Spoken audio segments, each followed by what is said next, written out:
చాలామంది patients express చేసే doubt ఏంటంటే, హోమియోపతి డాక్టర్స్ ప్రిస్క్రిప్షన్ మీద నేమ్ ఎందుకు రాయరు?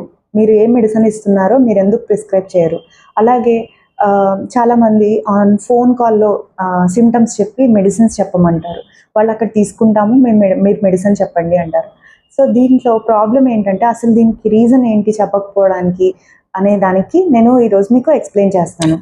హోమియోపతి మెడిసిన్ అనేది మీ లక్షణాలని బట్టి ఇప్పుడు ఫర్ సపోజ్ ఎగ్జాంపుల్‌గా చెప్పాలంటే మీరు ఇంగ్లీష్ మెడిసిన్‌లో ఫీవర్ వస్తే డోలో 650 వేసుకుంటారు. మెడిసిన్ ఎవరికి ఫీవర్ వచ్చినా ఆల్మోస్ట్ అడల్ట్స్‌లో డోలో అనేది పనిచేస్తుంది.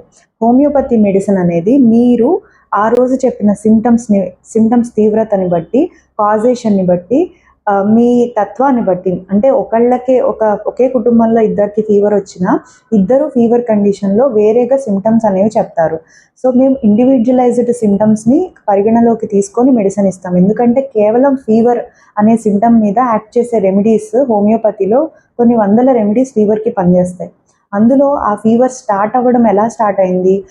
చలితో స్టార్ట్ అయిందా? లేకపోతే సడన్‌గా స్టార్ట్ అయిందా? ఏదన్నా ఫుడ్ పాయిజనింగ్ తర్వాత స్టార్ట్ అయిందా? ఒళ్ళు నొప్పులు వచ్చి తర్వాత ఫీవర్ వచ్చిందా? దాహం ఉందా లేదా? మోషన్ అవుతుందా లేదా?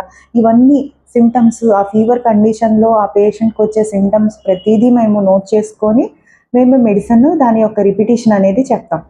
మళ్ళీ మీకు అదే ప్రాబ్లమ్ వచ్చినా సేమ్ ఇదే మెడిసిన్ అనేది ఇండికేట్ అవ్వదు. ఎందుకంటే ఒకే పర్సన్‌కి సడెన్‌గా ఫీవర్ వచ్చి, సడెన్‌గా హెడేక్ స్టార్ట్ అయ్యి 104 ఫీవర్ వచ్చినప్పుడు, చల్ల గాలి వల్ల ఆ ఫీవర్ కనుక స్టార్ట్ అయితే అక్కడ ఒక డ్రగ్ యాక్ట్ చేస్తుంది. అదే సేమ్ పర్సన్ ఒక కూల్ డ్రింక్ తాగి బాగా ఎండలో బయటకెళ్ళి అక్కడ కూల్ డ్రింక్ తాగి వచ్చిన తర్వాత ఒక 2 డేస్ తర్వాత జాయింట్ పెయిన్ స్టార్ట్ అయ్యి, ఆ తర్వాత ఫీవర్ స్టార్ట్ అయ్యి, అలా స్లో ఇన్సిడియస్ ఆన్సెట్ ఉన్నప్పుడు ఒక మెడిసిన్ వర్కౌట్ అవుతుంది.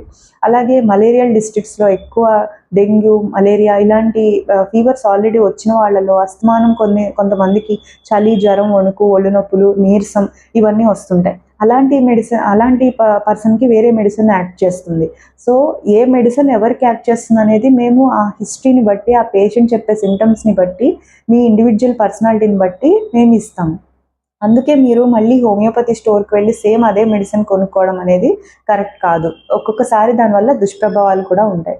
సో, ఈ రీజన్ వల్ల హోమియోపతి ప్రిస్క్రిప్షన్ అనేది మీకు బయటికి నేమ్ చెప్పడం కుదరదు. అలాగే ఫోన్ కాల్‌లో అటెండ్ అయ్యి మెడిసిన్ చెప్పడం కూడా వీలు పడదు.